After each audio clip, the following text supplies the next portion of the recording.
pumunta, tumayo, at magsalita sa inyong harapan. Pero noon pa man, alam kong walang madali kapag ikaw ay Marcos. Nanginginig ako at ang aking boses, hindi dahil ako'y natatakot sa inyo, kundi dahil nalulungkot po ako.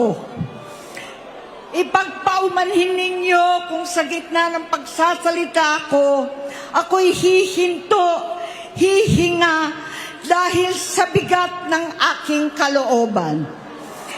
Pero hindi yan ang dapat kong ihingi ng paumanhin.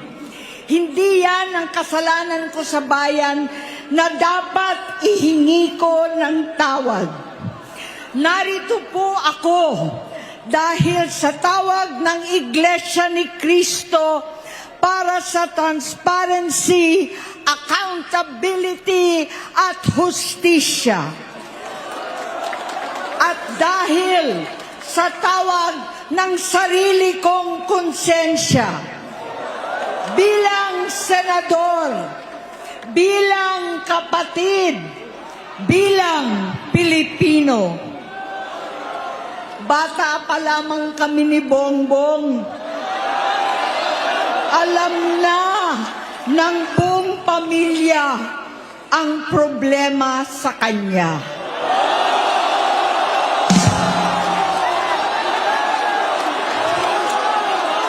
Sa totoo lang, mababasa naman ng lahat ang mga testimonya ng aking ama patungkol sa kanyang ugali at gawain.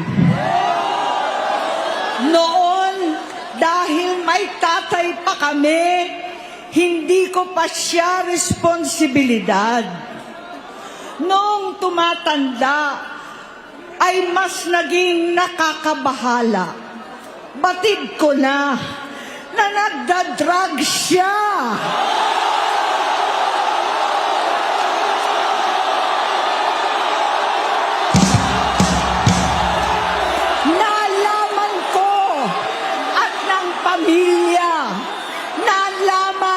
Pamilya, seryoso ito. Minsan, kami ng Presidential Guard at Metro Gompa ang naglilinis tuwing nagpa-party po sila.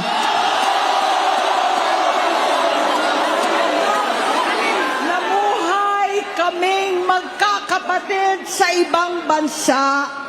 Kami-kami lang. Kinumbinsi ko pa si Bongbong, pakasalan mo na si Lisa. Naisip ko noon, kapag nag-asawa siya, malalagay na sa tahimik at magkakaroon ng direksyon.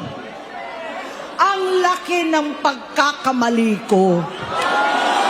Mas lumala ang kanyang pagkalulong sa droga.